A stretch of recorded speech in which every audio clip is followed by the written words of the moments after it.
Yeah, there's still 10 people in the waiting room, so we're gonna give them one more second.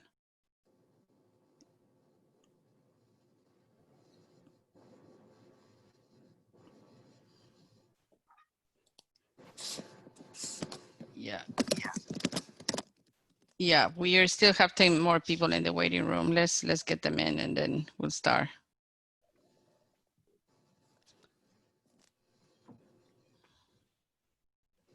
Okay, this is very nice. It has a countdown, so I can see 8, 7, 6, etc., etc. So it will be in a sec. Okay, let me move this up so it's not in the middle of the screen. How I disappear this little thing here? You know, because is everybody seeing this little thing on top that is in the middle of the PowerPoint presentation? No, it's just you. Okay, good. Excellent, because I was like, what is this? Okay, well, thank you very much for joining us today. We are Systems Entrepreneurs Advisors, and we're really enchanted to be with all of you and to have become members of Catalyst 2030. The reason why we wanted to join Catalyst 2030, who you know is a platform that is hosting all these sessions, is that we come from several decades of working as social entrepreneurs and with social entrepreneurs. In that case, with many of you actually that are joining us today. In our team, with my colleague and partner, Lucy Perkins, who's also on the screen, has been formed because we as a community need to find better ways to work together to bring about the impact that we all want to see. And so we created this group, which is a mission-driven expert and entrepreneurial group last year.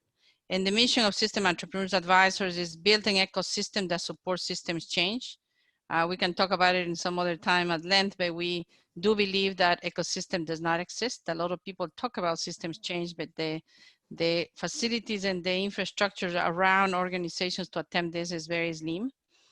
Inspiring philanthropy and financing that enables systems change. Within today, that for the most part, philanthropy and even financing is not designed to support what it requires to do systems change, which is long-term, flexible, funding. And also, we want to see the SDG 17 being nurtured by successful impact-based multi-stakeholder complex collaborations. A mouthful, right? But what we believe is that these collaborations really have to be multi-stakeholder, have to be long-term, impact-based, and therefore are going to be complex, and we need to find ways to manage them. Okay, why is it not moving to the next slide? That's kind of interesting. Okay, and I just wanted to share with you the agenda for today so you know what's going to happen. I just finished my little introduction, and the only thing that I'm going to do now is introduce to you our two guest speakers, and they are coming from a place of experience and collaborations and partnerships, and they want to share with you an example each, and also tell you what was the elements that make this collaboration successful and also complicated and problematic. And after that, which is going to be 10 minutes each of them, we're going to spend maybe another 15 minutes in a Q&A with them, that I'm going to ask them some questions that I have prepared. And after that, we're going to open it up for a conversation with all the participants. So what we are asking you to do is that please, either in the chat, you can direct it either to Lucy Perkins or to all of us as a group and say, I like to post a question or I like to make a comment. And she will give you the mic in the second half of this conversation. But we're going to ask you to please keep it like to 2 minutes each participant, because otherwise we will run out of time very quickly. And I also like to tell you that this is being taped, because it's going to be posted in the website of Catalyst. So in case you're wearing your pajamas on the camera or something, so you should know that you are going to be broadcasted in this website. Okay, so at this point, I like to go to Shamil Idris. Shamil is the Executive Director of Search for Common Ground, and I happen to know him because Search for Common Ground is one of the SCOL awardees, and I used to work with the SCOL Foundation. I did it for a while, and so I got to know him very well. and he's going to be talking as your first, he's going to be participating as your first guest speaker. So let me pass it to you, Shamal. Great. Thank you, Valeria, and thank you all for doing yet another Zoom call. I'm sure you haven't had enough in the last few weeks. I really appreciate Valeria's invitation. There's no exaggeration to say I'll do whatever Valeria thinks I should do, so I'm very happy to join you. I'm going to jump straight in just to saying that a brief background on my organization, and then I tried to think about kind of the hairiest, kind of most challenging partnership, which is an ongoing one, where there's been, I would say, a lot of success, but I also don't want to overstate success. So briefly on the organization, Search for Common Ground is a global peace-building organization operational in more than 25 countries, over 900 full-time staff, more than 90% of whom are of the communities that they're working with. And what we do is we support communities to prevent and recover from violent conflict. Our teams have been credited with helping to prevent genocide in Burundi. The Foreign Minister of Iran and the Secretary of State of the U.S. a few years ago publicly thanked us for our contributions to the Iran nuclear accord, and we had the privilege of being nominated by the Quakers for the Nobel Peace Prize in 2018. And I just share those things. I take no credit for those, but to demonstrate that our teams really have driven results in one of the more difficult areas, which is directly tied particularly to SDG 16, right? Peace, security, and strong institutions. And we view the #1 challenge in the world today as our inability or unwillingness to cooperate across our dividing lines. We think that that is a problem in itself, which generates polarization or violence, but it's also a critical component to tackling every other major issue in the world. And that's why I really like the Catalyst 2030, kind of the focus on fostering cooperation and understanding both the hard and soft aspects of that. The issue I wanted to brief you on today was our work with our partnership with the Congolese military. In early 2000s, Congo was known as the rape capital of the world. And the primary perpetrators of sexual assault were the military and the police, people in uniform. In fact, for the first decade of this century, from 2000 to 2010, more than 50% of the recorded sexual assaults were perpetrated by someone in uniform, a police officer or a member of the military. There was a culture of sexual abuse within the military. And there was a lot of international assistance that was put into the country after the Second Congo War ended in 2003, almost all around programs to train and equip the military, or civilian accountability, mainly human rights advocacy efforts, identifying and exposing abuses, this kind of thing. And yet, as late as 2014, still 54% of the human rights abuses were being perpetrated, that were recorded, were perpetrated by members of the armed forces. Our approach, we began working in the country in 2001, and our work with the security sector, particularly the military and the police, began in 2006. And really what we sought to do was to build collaborative relationships between the soldiers and the civilians, to normalize collaboration between soldiers and civilians through a number of different mediums, including broadcast media, radio, television, other mediums, and to educate as well as empower members of the security forces themselves to demand changes internally. While we were doing that, multilateral institutions like the EU were continuing to do training programs and try to fix things like the payroll system and that kind of stuff. But we were really focused on the ground in the communities and the relationship between those communities and the armed forces, the people in uniform. And we applied a variety of tools and tactics. We began with participatory theater, just trying to find a way to get the citizens and the soldiers who were supposed to be protecting them, but were in fact oftentimes abusing them, to sit together. And what came up as sort of the most relevant and possible way to do that in a lot of local communities was to put on participatory theater performances that would bring to life some of the real life things that were going on between the armed forces and the communities, but use them to open up broader discussions. We turned those into town hall meetings that now have become regularized consultations, open and public consultations between the armed forces and the local communities on their shared responsibility for security. We did develop a training program that we delivered through fellow soldiers, not bringing in outside French or Dutch or British or American soldiers to train for a cultural context they don't understand, but really fellow Congolese soldiers training their fellow regiment, their units.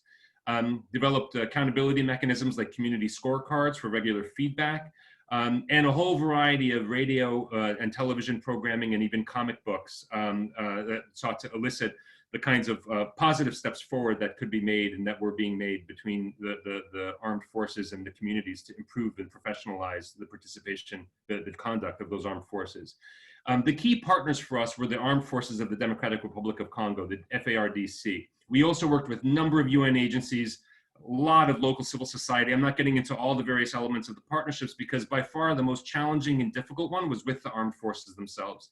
And this work was funded by the UN and British government and others over the last, from 2006 until today. In terms of results, real quickly, we went from less than 25% of Congolese citizens in the regions where we worked, in the most volatile part, in the eastern half of the country, less than 25% of citizens in 2006 saying that the FARDC contributes to security, to that number, and we struggled for years getting that number up to 40%. We were thrilled when it got to 40%.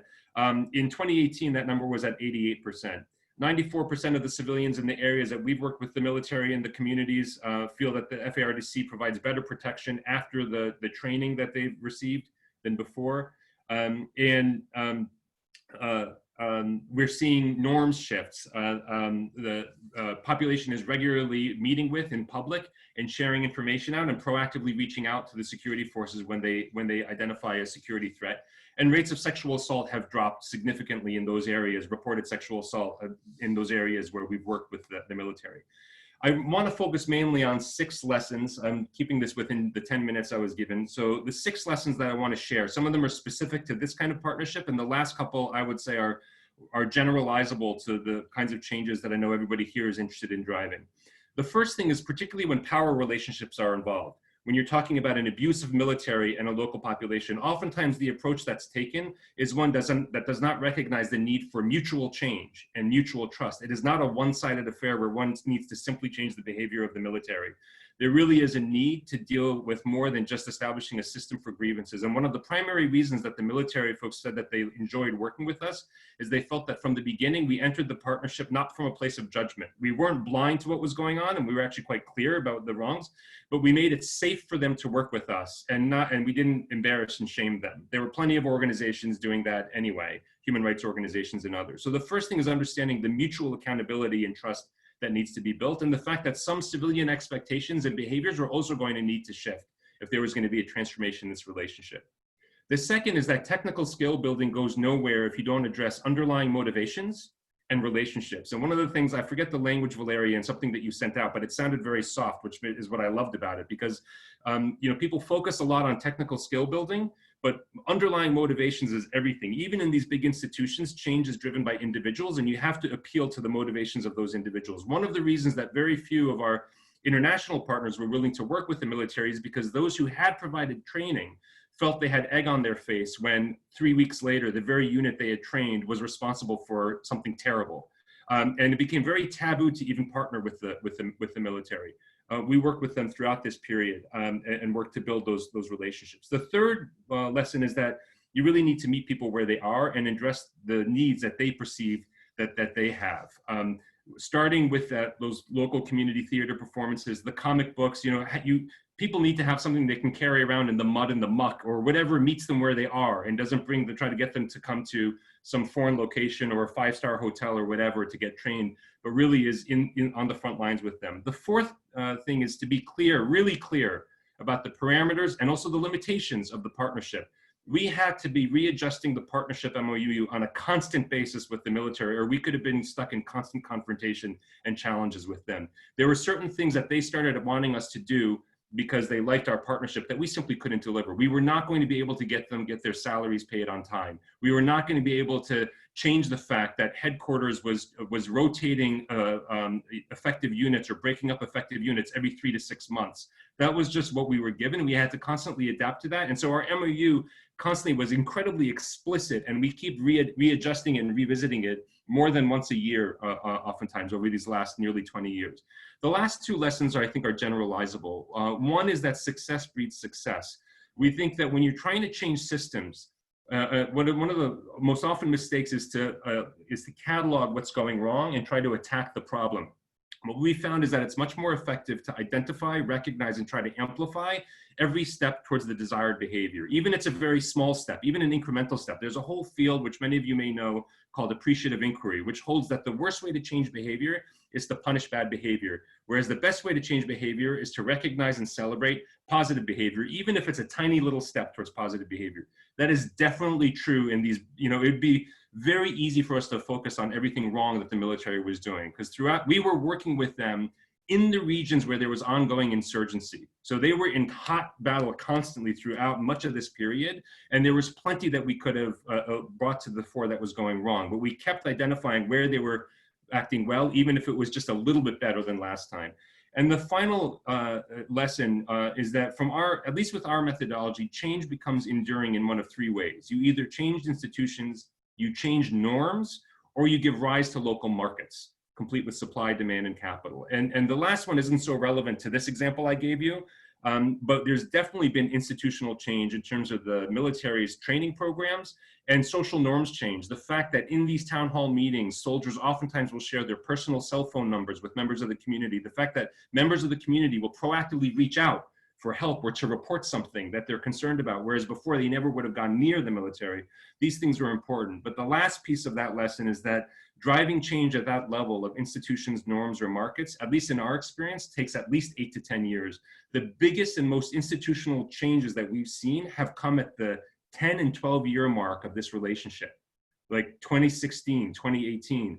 They're not quick fixes. So I'll stop there. I went a little bit over, I'm sorry. Actually, you were very good. 10 minutes and a half. So thank you very much, Shamil. I think what we're going to do now is give the mic to Leslie Porres. She's the manager of the sector strategy at water.org. And she's also joining us to talk about some of her experiences in the partnership and, collaboration field. So I'm going to pass it on to Leslie, and then we will have some Q&A. Hi, yes, thank you, Valeria, and thank you for inviting me to speak here. I'll give a really brief sort of overview of what water.org does. It operates in a very different kind of environment than the one that you just heard about. Water.org is an international water and sanitation nonprofit. We focus not on the more traditional aspect of water and sanitation, but really on catalyzing financial solutions to household access to water and sanitation. And the most typical way we do this is by convincing lenders who are already in these countries and already lending to the poor that they should design and offer dedicated water and sanitation loans. And while this sounds kind of obvious, it's not, because usually if you're lending to the poor, it's just for income generating purposes, and something that doesn't have an economic value like a toilet is a pretty hard sell. So that's sort of what we would consider some of our core work, and has been for over a decade now. But to scale that work, we also work at a systems level, kind of alluded to by Shamil, where we really want to ensure that the fiscal, the regulatory environment is supportive and encourages such lending. And that takes a different type of degree of work. And that also takes the type of partnerships that I was choosing to discuss today more deeply. And I was going to just sort of take a step back, and I think you're on this call because you've probably really experimented with partnering or want to do it better or differently. And I think what we can all understand is that partnering is really hard. And I wouldn't say that it's well done that often to date. I mean, I think at least and I'm speaking more specifically about the water and sanitation community, right? But we all give really good lip service to it, but then execution honestly leaves a whole lot to be desired. And I think a lot of this is, and again, I find a lot of sort of parallels over to what Shamil was already discussing, but it really requires a true reorientation towards a shared goal or an outcome, right? Why are we really partnering together that we couldn't do alone, in my case as water.org, right? A good sort of, and even if I might understand that, it has to be understood absolutely across everybody on, on my extended team. I can remember, a small example about this is looking at the way certain documents were written and then writing in the comments to the people, we're not trying to create a water credit empire. We're trying to fundamentally change how water and sanitation access is financed, right? Like, and this attribution issue, which I was going to come to later, is a huge challenge, right? We all work really, really hard. We're not on this call and we're not interested in this stuff if we don't work really hard. And so then being able to take a step back and say like, oh, my name doesn't need to be attached to it. My organization's name doesn't have to be right there. That's not an easy sell for a lot of people and for a lot of legitimate reasons, right? Why else could this, why else is this harder, this partnering than working alone? The first thing, which I know my institution grapples with a lot, but I know is absolutely not alone here, is it's a loss of control. If you're in a partnership, you don't make 100% of the decisions. You make them in collaboration with somebody else or another group, and you guys have to reach consensus, and it might not absolutely be your perfect vision of what should happen, but it's got to be what's acceptable to the group, right? That loss of control is hard for people, and then that loss of control also leads to slowing down the action, right? You have to discuss, you have to agree with your partners. Water.org, like I'm based here in the US, but our teams are across 7 different countries, right? How many different time zones is that? What different, and even if I want to make a decision right now over in Jakarta, it's after midnight, right? I'm going to have to wait until they've responded. And the same issue with all of these different partners that might be, anywhere in the world, or a lot of our partners are based in Europe, right? There's a lot of issues just literally in when you can all come together and discuss something. And of course, if you're working with bigger organizations, which we like to do, that have even higher degrees of influence, they might have also higher levels of bureaucracy.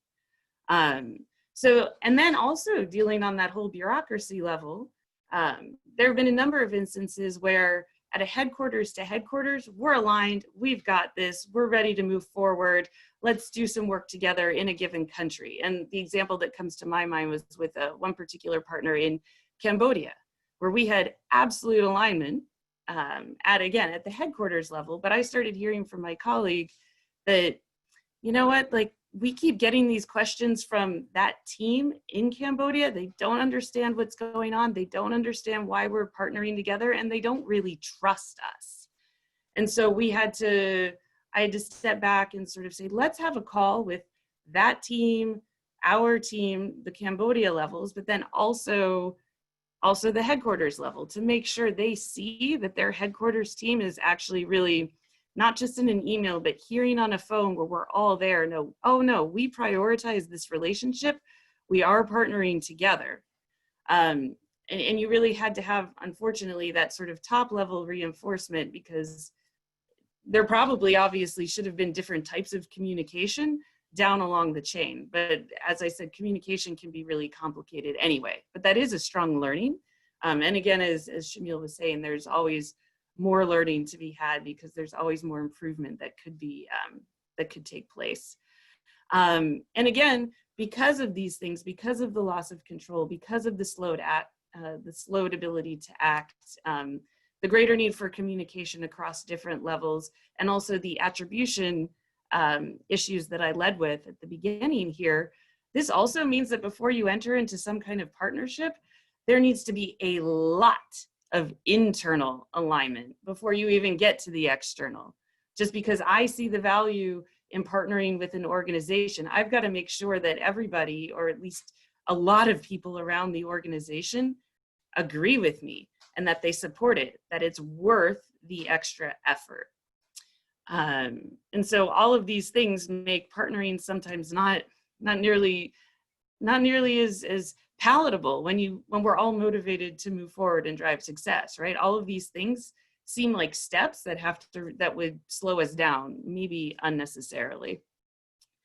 So I wanted to I'm going to draw upon an example of a really good partnership that we do have. And And I will say, from my perspective, a lot of the partnerships they're most successful after there's already been a lot of rapport building and a lot of trust, right? Because you're relinquishing control, so you got to have trust that it's going to go your way, that you're still going to get a lot of really good things out of it. And so the partner that I want to highlight here is IRC, and this is not the International Red Cross. This is IRC. It's a smaller water and sanitation nonprofit based out of the Netherlands. They are very well regarded in the water sanitation space. And one of their areas of expertise is public finance for WASH, water and sanitation. Now, this actually was a really great appeal to water.org because we focus more on the private, on the domestic finance for WASH, right? We understand that the public is really, really important. You can't have a holistic, comprehensive water and sanitation ecosystem if you don't have public finance. So this actual aligning with them was like the perfect yin to our yang and made so much sense. And we were already collaborating. But then us coming together and also speaking about it as a comprehensive whole actually made both of our sides more compelling and more interesting, because we were presenting the whole spectrum, not just one component of it. I will say, when we started to work with them more intentionally, which was multiple years ago now, although not 8 or 10, they had more credibility and I would say stronger networks within the water and sanitation community. At that point in time, water.org had been seen as a lot more of a loner and an outlier, not as much of a collaborator. I'm happy to say that that's no longer the case, but this was, that given moment in time. And what did we actually, I say we were working together, and what did we actually agree to do?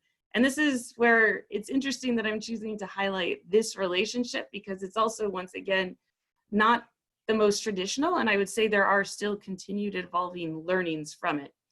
I would say we've never actually, and I should be very clear here, that our collaboration with them has never involved money. We haven't co-fundraised to other donors together.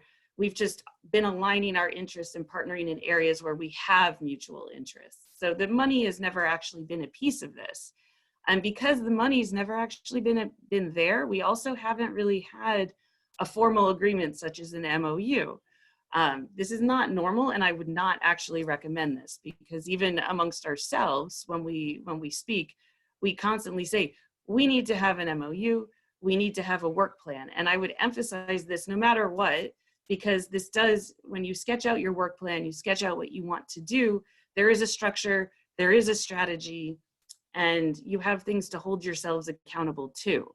And so we spent, I would say we spent probably a good year sort of working through what we thought could be a work plan. And then once we got through it, the year was pretty much over, and we needed to start from the beginning and sketch it out again.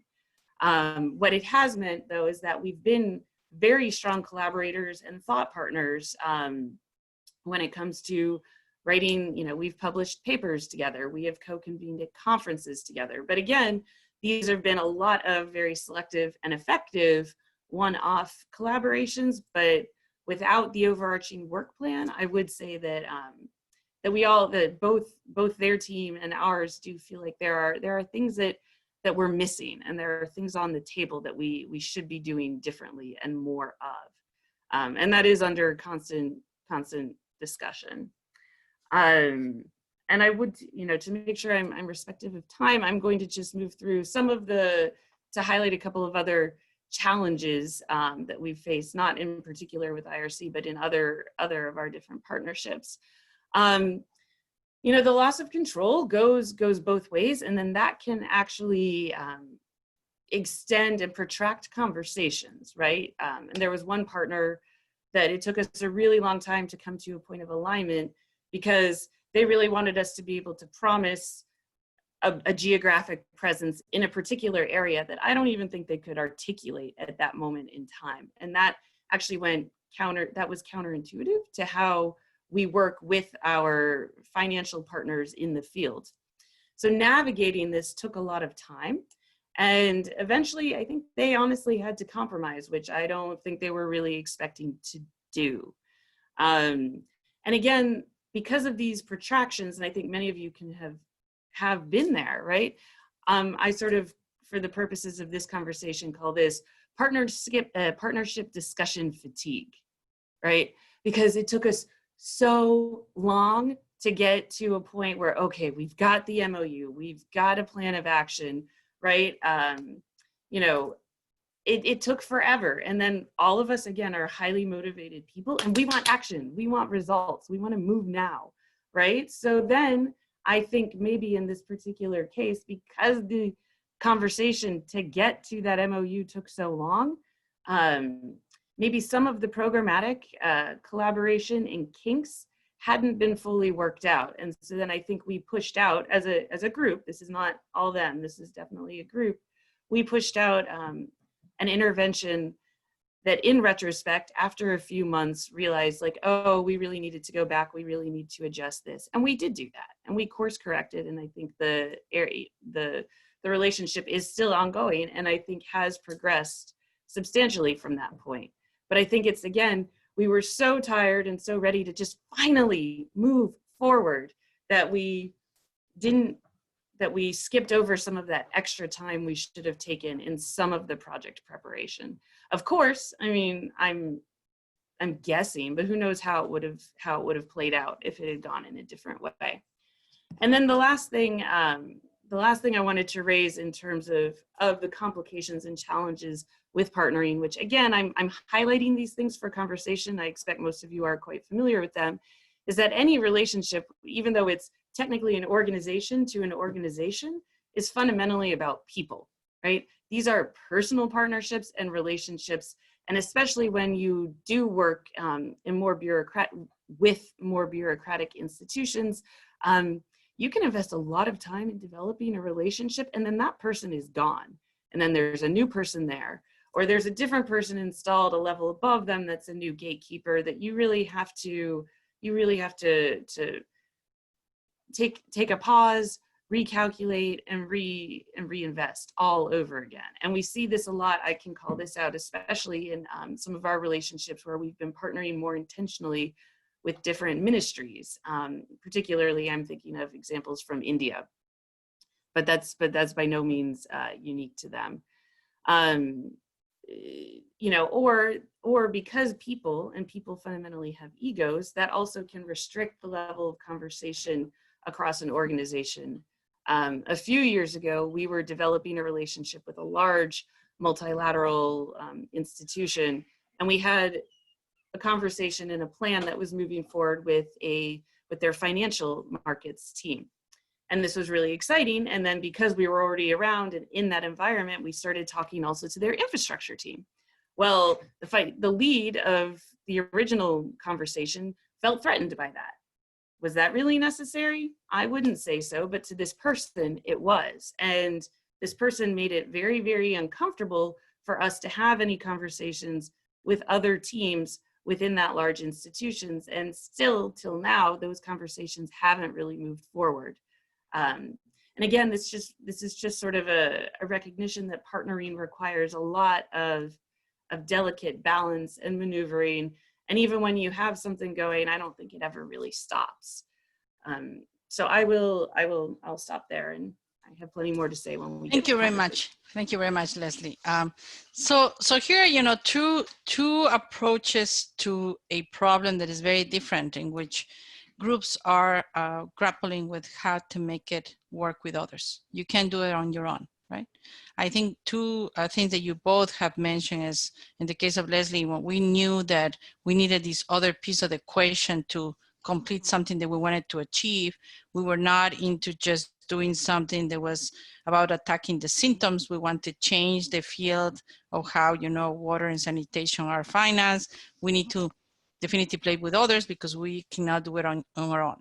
In the case of Shamol, I think what you're saying is, you know, there's other pieces in society, other actors that unless are working with us, we cannot change that reality that you wanted to change in Congo. So the question that I wanted to start with Shamol is, Look, normally when you start these collaborations, and I think you have managed one for many years, you know, you mentioned at least, I think it was like around 14 years that you already been collaborating with the military in Congo. It probably started as a very specific thing that you wanted to achieve, but as the years move on, it became more complex because you saw that you needed to add other layers. And many of these, you know, these attempts to do systems change start as a one-on-one collaboration for something very specific. And as you walk that path, you realize, what we are doing is not enough. And you start adding more things. So tell me a little bit, as of today, when you think about what you wanted to achieve with this collaboration, how do you think has more from a more transactional, we need to deal with a specific problem, to we wanted to change something more profound in society through the work that we are doing? Yeah, no, that's the thing. That's a great question. I actually, you know, you mentioned my colleague, Lena Slackmuller. Lena is our Senior Vice President of Programs, but more than that, for this conversation, one of the reasons, Valeria, I appreciated you welcoming Lena, is that if you go all the way back to the beginning of these partnerships, it was Lena who was on the ground in Eastern DRC. Lena has spent more time in truly conflict-affected states than any human being I know, constantly traveling. And she was the person with our local team walking in and forming those first relationships. So I think I'll turn actually lean over to you. Maybe you can talk about Valeria's question of like, did this start with a much more tactical and specific thing and then grow, or how did it evolve? Yeah, thanks, Valeria, and great to see you again. I would say in some ways it's actually the other, it's the other way around. You head into a problem that you actually know is systemic. It's complex. And you ask yourself, how can I tackle protection, military not being paid, armed group members being demobilized coming into the army, and all of the norms around sexual violence? How do you actually tackle that? So you're aware of the fact that it needs a system change. But if you go straight running after a system change, you'll run into a wall. So what you do is you look for the hooks where you can start trying to pull at something and see if the change works. You can try pulling on other things and seeing whether or not your assumptions are true. You pull a little harder and you see, are we going to actually be able to tackle impunity? We had about 5 iterations of tackling impunity. And you know what? Most of them didn't work. So what we kept doing? We kept pulling on other threads about the relationship, about the roles and responsibilities, about the accountabilities. We could see those behaviors changing, even though we weren't able to make a systematic shift around ending impunity and, to a certain degree, corruption at the high level of the army. So I think that's one of the key insights I've learned about tackling super complex problems, is that if you try to take it from the big perspective, you may end up being confused, discouraged, not knowing where to start, test, learn, and adapt.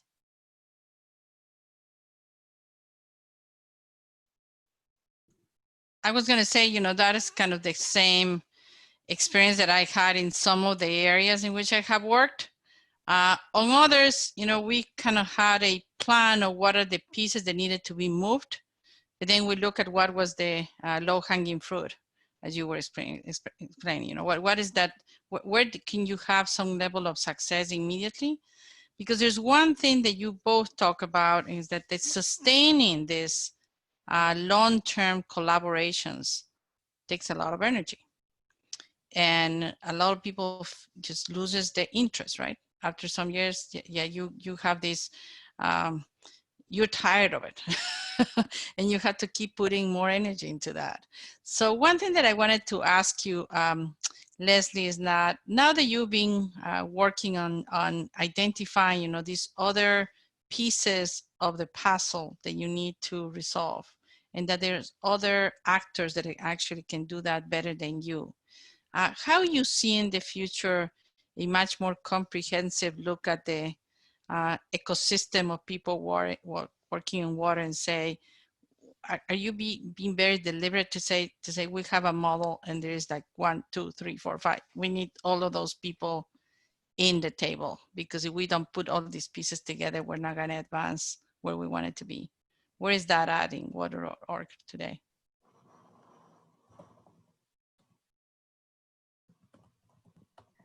Yeah, thank you. Thank you for that. So I would say it's been an evolutionary process, but I would say we are much more there. And as I said, you know, several years ago, 5 years ago, people were not so internally, there was not as much interest in collaboration. But again, as our goals have, our ambitions have scaled, there's also been a very real understanding that, well, we're a small organization of less than 200 people, and everything that we're going to, if achieving these kind of goals is really going to be done in collaboration with others. And I think there's also a lot of understanding now, especially sort of in the emerging environment that we're, you know, especially in COVID, but even in a pre-COVID kind of environment, it was well, we want these systems to sustain. We want them to we want them to deal with climate change, right? So you can't just put a toilet in the ground and then sort of expect or connect somebody to a water pipe and then think that, you know, they're free from the risk of water drying up, right? So I mean, it's as you really, so I think there's been a larger focus on sustainability, and with the focus on sustainability becomes that, well, we need to bring in more and other and expertise that we don't have, and we're not going to acquire it, and we shouldn't have to. And I think the SDGs have actually been excellent for this, at least within the water and sanitation community.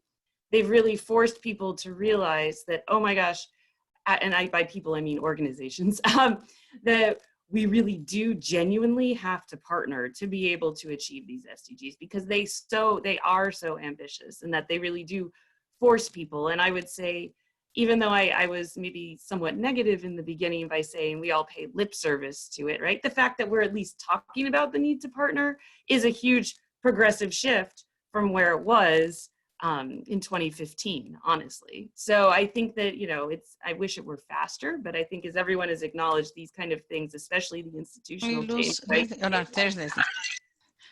We lost you for a second. I thought, oh, okay, she's lost somewhere. So happy that you're back. Happy that you're back. Okay, well, I think the point was that the SDGs have really promoted and encouraged the kind of collaboration and partnership that I don't think a lot of institutions were really interested in beforehand.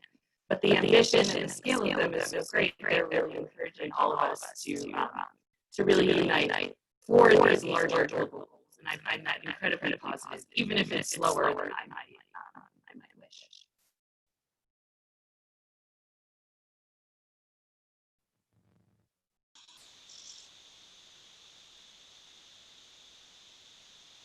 No, you're muted.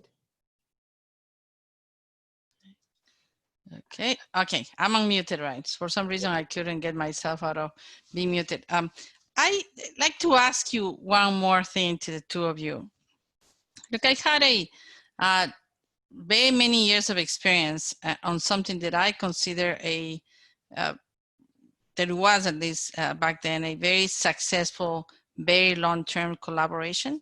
It was presented always as a one institution, but was really not an institution, was what we call more like a movement. It was Transparency International, which I was very close to for 17 years. And what was interesting there was that although there was an organization called Transparency International, really the work was done by 100 another organizations that were separate legal entities, were not financed by TI, and became the chapters, but we're actually doing all the work on the ground. We fundraise for our own activities, but we all work with one single plan. And Leslie mentioned this, and Shamal, you also mentioned that when you say, you know, you had to be adjusting your MOU all the time, and you, Leslie, that you had to take the time, you know, to really put the foundations for the relationship, and aware that it's going to take you time, and people may be discouraged because it's taking too long before you start doing things.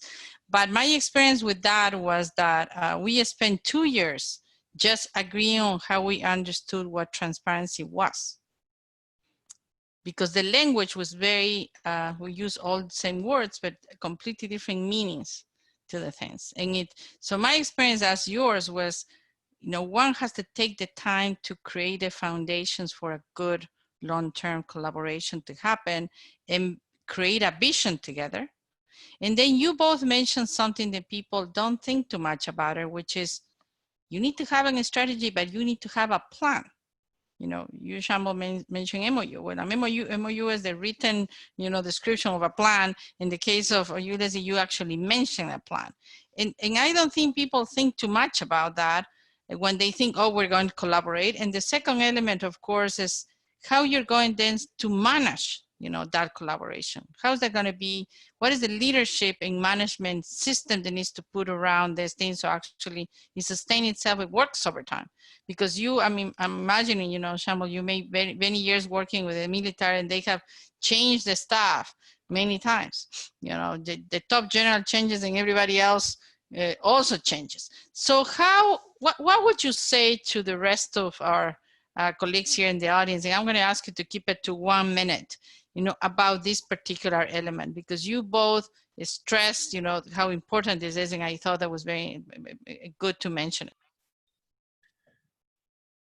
I'll take a quick shot at, you know, maybe a heavyweight boxer isn't the best analogy for a peace builder, but Mike Tyson said everybody has a plan until they get punched in the face. I think that the balance between planning and doing, obviously for everyone on this call, is always a challenging one.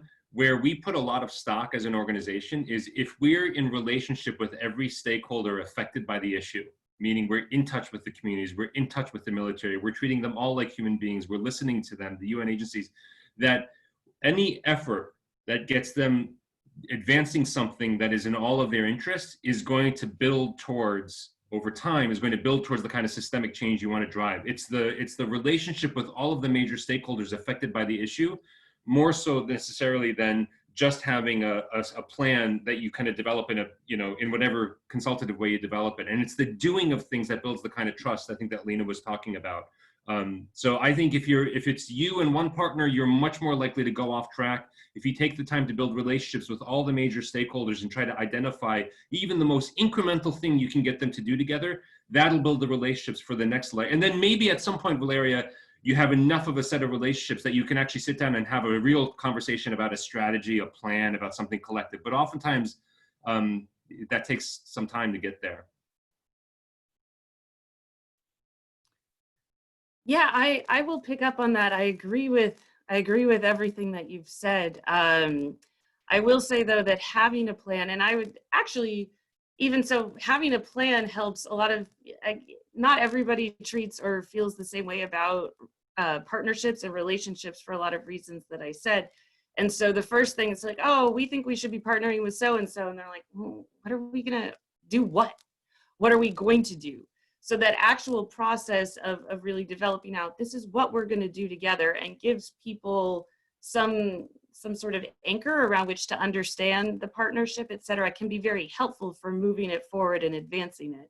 And then in the process of collaborating, they build that trust and all the, you know, and the different aspects that that Shamil was speaking about. So I think they work together, and again, because I think so many of us, you know, outside of I'm not speaking about a humanitarian kind of environment, but in an environment where we're all generally like, we have this mission and we're going to do this good thing, but maybe there's not people dying, or there's not something kind of around, you know, to really an urgency around something immediate and really compelling like that. There is this sort of need to make sure that, again, to get everybody on board, they have to have these kind of core understandings about what we're doing and how to move forward together. Perfect. I think I'm going to pass it on to Lucy now, and she's going to be managing the rest of the conversation with the audience. And I trust that if you wanted to make a comment, you already sent Lucy a little text saying, I'd like to make a comment or ask a question, and she'll be managing this. We still have a good 20 minutes, so I think we're going to have an interesting conversation. Go ahead, Lucy. Sure, and you can just put it in the chat the way most people are doing. There's a lot of back and forth conversation going on, which, you know, I'm going to pick out a theme from the beginning of the questions that hasn't been addressed out loud yet, which is around, you know, how do you actually have an organization that knows how to partner, that can partner? Is it something that has to be in the DNA of the organization, or can it be something that is built and learned? So I don't know, Shamil or Leslie, maybe Shamil, you want to start, and you started to respond, and then Leslie or Lena? Or Lena, I'd be curious about your insights on this. I mean, for us, this is kind of baked into our, this is our founding, it's kind of our founding principle, which doesn't mean we always do it well, but it is kind of, it's kind of the purpose for which we were formed. So I'd be curious to hear your insights, Lena. Yeah, I mean, I was thinking about that. Great question. And, you know, I see it as though there's what I was saying earlier is that if you go too much towards a strict idea of project management, and if your incentive structure is about trying to please your donor or your investor and hit your outputs as per the plan that you've promised ahead of time, you're really going to struggle in partnership, right? And at the same time, if you go all the way to the other end of the spectrum and it's all about sensing and adapting and understanding, you may not have enough architecture to make the partnership begin to grow legs and walk and learn. And so finding that right balance between the sensing and the adapting, as well as having a plan, is, I think, the right kind of DNA. And I'd say one last thing is that, you know, we don't try to only partner with people who have similar values and who have similar DNA as search. In fact, a lot of the work we're trying to do is enable people who may have oppositionally very different values and incentives to engage in a process of change.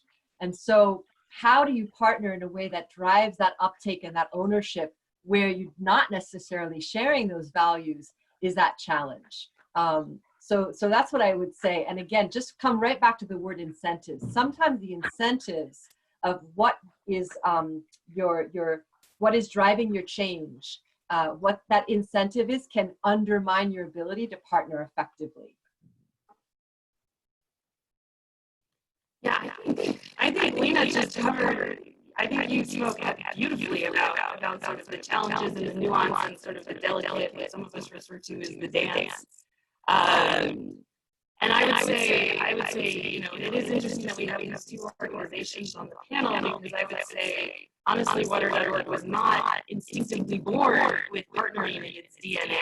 And it has been a skill set we've been learning over the past couple of years. And I would actually say my colleague, Claire Lyons, who's on the call, as well as I really sort of leading that across our institution. And so when I speak, it's from leading a lot of other people towards this building of a relationship and building of values, et cetera. And actually, Claire, would you like to offer some insight here as well? Since we have two representatives from the other, I might as well let you speak on this.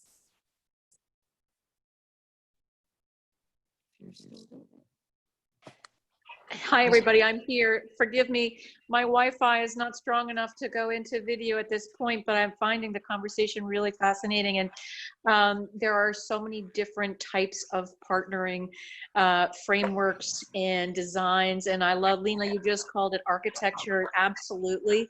It's architecture, and without it, it can be way too much amorphous, like a jellyfish.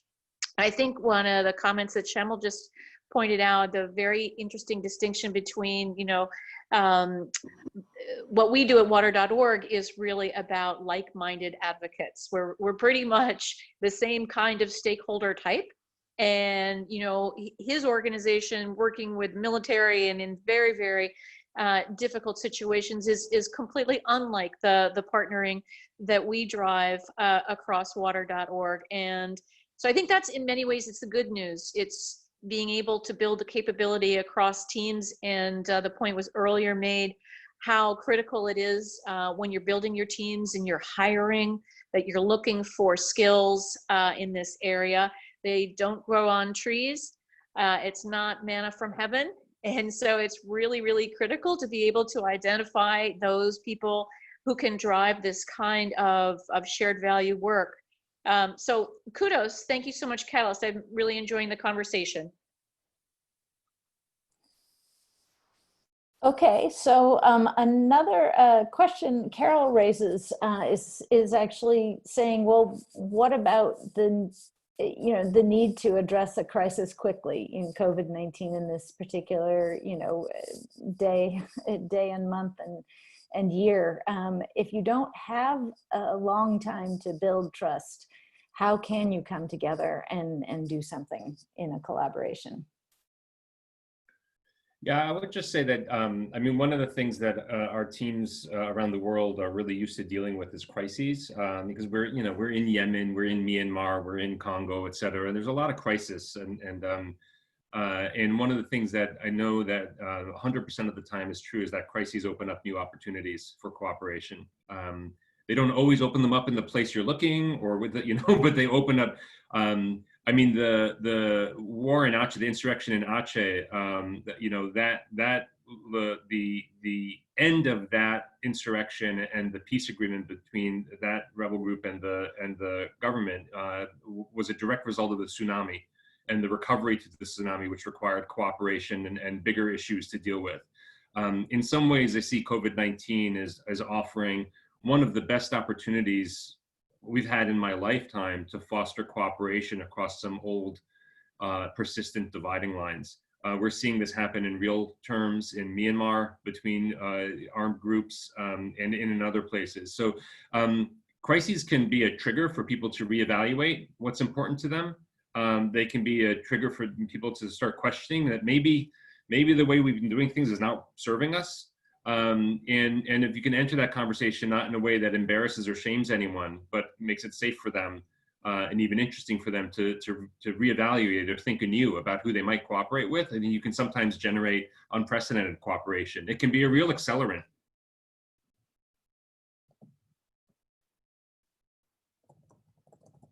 And what about among groups that haven't worked together? Is that something that you can see happens now?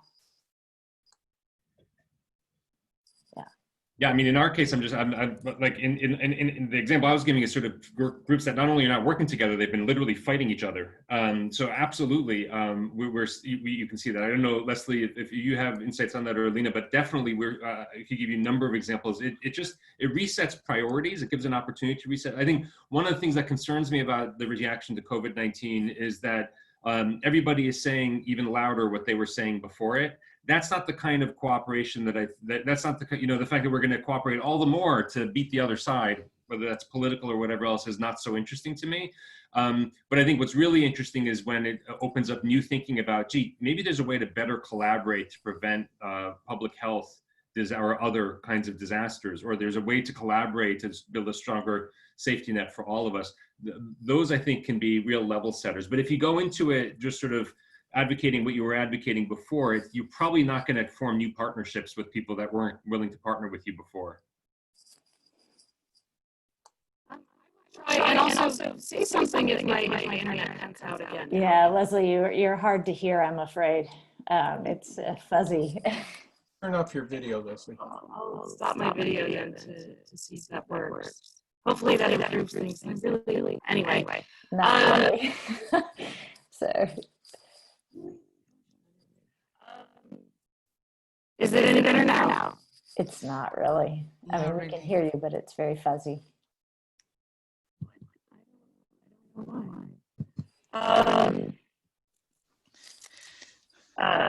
Well, I'm going to. Sometimes if you leave the call and come back again, immediately the line gets better.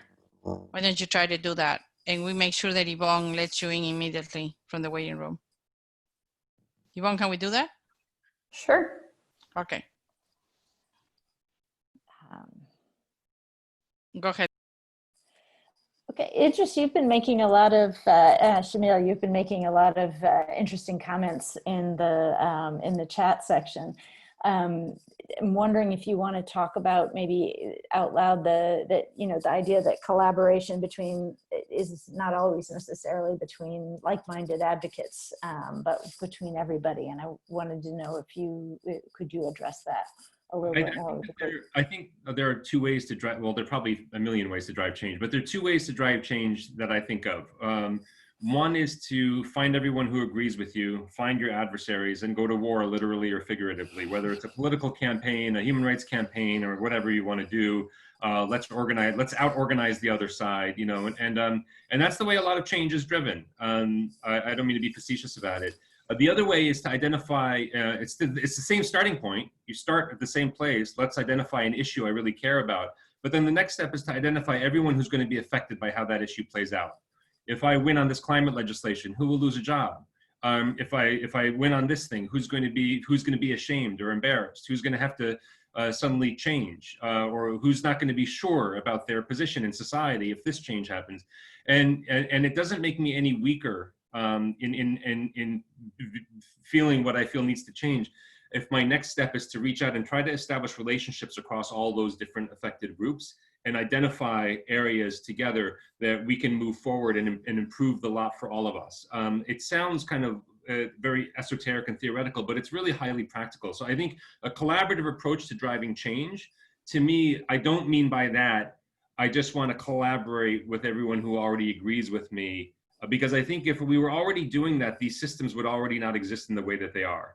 I think driving systems change just with an adversarial advocacy approach that is even stronger because I'm better collaborating with people who agree with me is, to me, less likely to lead to enduring change than the kind of change where I take the issue or the system and I figure out who are all the people and stakeholder groups that are really going to be affected by how this plays out, including the ones who disagree with me. And let me try to understand where they're coming from, what's important to them, not just what their positions are, but what their interests, aspirations, fears, and hopes are. And on that basis, try to establish a groundwork for a shared purpose and for collaborative action. And, you know, Lucy, if I would just, you know, add in something there, you know, it's also interesting that when we talk about systems change, it means that there's something about the system that's not equitable, that's not fair, that's not delivering well, that's not helping us solve the problem. And so many, many times there's power dynamics in there. And there's people who believe that there's right and wrong within that. And so that's why this conversation today that's talking about relationships, that's talking about structure of partnerships, all of that's happening within a very charged environment of power, of righteousness, and of, you know, perhaps even underlying deep injustice. And so in that space, how to build partnership then, you know, to drive that kind of change, that's where you bring in these other things that are more than tactics, you know, they're kind of like approaches and methodologies. And who do you feel can actually be driving that change? Does it need to come from an organization? Can it come from an individual? Where does that initial DNA and strength to bring different groups come together? Where does that come from? Sometimes it comes from one of the parties themselves who's sick of things being locked in this adversarial, you know, someone who's really sick of the police community relations being so terrible and comes out of jail as a gang member or comes out of the police force and says, I'm done with this, we've got to reach out. Sometimes it comes from third parties. I think from our organization's perspective, oftentimes we're a bit the holder of the broader vision and the kind of engine that's helping to facilitate and motivate the collaboration. But frankly, if 5 years down the road, 10 years down the road, it's still entirely dependent on us as a facilitating agent, well, it's probably not getting the uptake that it really needs for it to become enduring. So I don't, you know, I think it can come from all these different places. I think it's not so unusual that it sometimes comes from a third party, you know, that's trying to drive parties together, but then the real attention needs to be going to, you know, are people beginning to get excited? You know, we used to bring, in the mid-1980s, our organization facilitated dialogue on television, you know, public television station between the head of the NRA and the head of handgun control, and identified all the things they disagreed on, and then a couple of the areas where they agreed, including that they both agreed that one way to reduce accidental death was for everyone who purchased a gun to have to go through some kind of basic training, so that, because there were a lot of accidental deaths. And the NRA could even provide it. And handgun control agreed with that, and great. Of course, as soon as they left the studio, neither of them is paid to collaborate with each other. That went nowhere, right? That was one facilitated conversation. So sometimes I think a third party needs to be facilitating for a period of time. But if it doesn't tick over to that kind of, the stakeholders themselves really feeling ownership and seeing the value and their own interests addressed by the collaboration, then it's going to fall apart as soon as the third party steps away. Very good. I would Well, agree. go ahead. Sorry. Oh, you can hear me maybe. Yes, it's better. No, I would agree with that wholeheartedly. And actually, there's an example sort of happening right now. This goes back to where I was initially supposed to answer before I had to get off the call. Some work that's sort of percolating up in the Philippines right now, where actually our country director over there is in the process of amassing an enormous coalition that's really going to basically support the Ministry of Health to deliver different types of education that need to get out to different members of the community. And there's a lot of, and these are partners way beyond their traditional types of partners that he would instinctively look to for our normal types of work. And so I think when you are, and I think Shamil also addressed it just now in the sense that if there is the overarching goal, and again, it's the overarching goal and everyone can feed into it. And also maybe if we're working as a coalition, that means maybe I personally don't have to do as much and I have a group of people, we're all working towards the same thing. I think there are a lot of, I think it can be an individual, I think it can be an individual organization. I also wholeheartedly agree that unless it's ownership is really important, whether it comes from the group, you know, and however big that group is. And then I would also say there needs to be, I guess I tend more towards the structure. You want the structure so that this carries on, so that, you know, it is self-perpetuating. If it, you know, depending on what type of, you know, goal you're trying to achieve, it might not always be something you need to endure over a long period of time. But I would say that, you know, the ownership is important, and having those sort of larger mutual goals that people can buy into, even if you know, not every part of our mission aligns. But really being able to unify around these couple of points, I think, is critical and can really bring together lots of different types of actors. Very good. Well, we're running up against our time, and I wonder if Shamil and Leslie, you have any, you know, final words of wisdom that we can learn from you as we head out. I'll leave mine to Lena if she wants to make any. Maybe Leslie could go first since I went first, and I just threw this at Lena. But thank you, Valeria, and everyone for us. Yeah, overarching, I think partnership is an art, and I think as Claire was alluding to earlier, not everybody is equally as good at it, and I think it's an ability to listen, it's an ability to maybe adapt your language to find those commonalities, to also be willing to set certain things aside to be able to partner effectively. Like, you know, maybe we don't align on every aspect of our mission, but for this, we're going to unite, right? So I think finding those points of commonality, being willing to sacrifice some of those other issues for these larger purposes, I think can lead to the really large goals that we are all trying to achieve. I would just add to what you were, you know, Leslie, in the beginning, you said we partner because we can't achieve it alone. And so when we enter into a partnership, believing in what can be greater in that partnership, then we know that we are also giving up some things that come with being able to operate solo. And then the last thing is that in partnership is the potential for conflict. And if we're not comfortable with that, and if we're not able to surface and dialogue and work through it and have those difficult conversations and revert back to the architecture that can help us navigate that, then it'll be quite unpleasant, because we will get into conflict and we won't know how to do it. We won't know how to navigate it. So I would say that's the other thing that it's often overlooked, that we'll probably get into conflict in our partnerships, and let's be ready for that. Back to you, Valeria. Thank you very much to everybody. I think this was just a little bit of an appetizer, right? Always the time is short to talk about these things which are quite complicated and have a lot of layers and elements. But I just want to leave you with one commentary that for you to think about, you know, something that we can possibly get together again and discuss, which is, you know, we created our organization a year ago and start exploring, you know, where are the places where there's these opportunities to enhance impact by really exploring this more complex, long-term, multi-stakeholder, you know, impact-driven sort of collectives or collaborations, as we call them, which we're bringing the different pieces of society to resolve something. And then we start, researching a little bit about SDG 17. And it was a little bit surprising to us that the whole language of SDG 17 is about everybody helping the governments do their thing, right? Like if change was going to happen only through government action. And I think it's important to kind of question a little bit this concept of SDG 17 and say, is this the way to really do collaboration?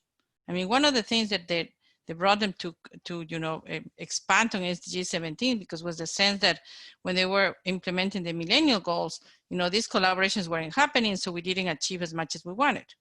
And now we, created this whole new construct with the SDGs, and we're hoping by 2030, as the name of Catalyst 2030 is, this is going to happen in a better way. And we're supposed to be delivering through this process of Catalyst 2030 some recommendations at the policy level to improve how these SDGs are going to be implemented. We feel that, that this area of SDG 17 is an area that wants a little bit of more, nuance about what it is to get these things done. Obviously now, especially, and just to finalize, especially now with COVID and the pandemic, we know that in a lot of countries, civil society is picking up all the space that the government cannot cover because the government is overwhelmed in many places. There's so much going on with economic downturn, with the problem of people without jobs, et cetera, et cetera. So really nonprofit organizations are called to come into these collaborations and make it happen to get out of this problem that we are, to find solutions for what is being destroyed under our feet right now, but also to keep focus on how to get this thing done for 2030, when, a lot of the money that was going to be directed to some of these SDGs is going to have to be put in something else, because now everything is in flux. So we just wanted to leave you with that thought, how we think about these partnerships for the SDGs in a bit of a different way, in which not only the government is the center of the solar system, right? But it's more about how we are all pieces of a puzzle that are working together and make this happen. So I just wanted to bring that to your attention, because I think this is the objective of Catalyst 2030. And I think we need to start reflecting a little bit more about all this conversation around partnerships for the SDGs.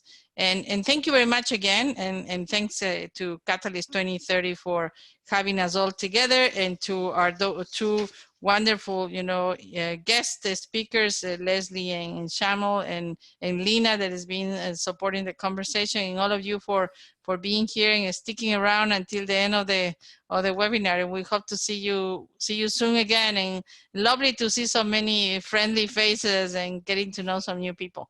Have a very nice day, wherever you are, guys. Bye.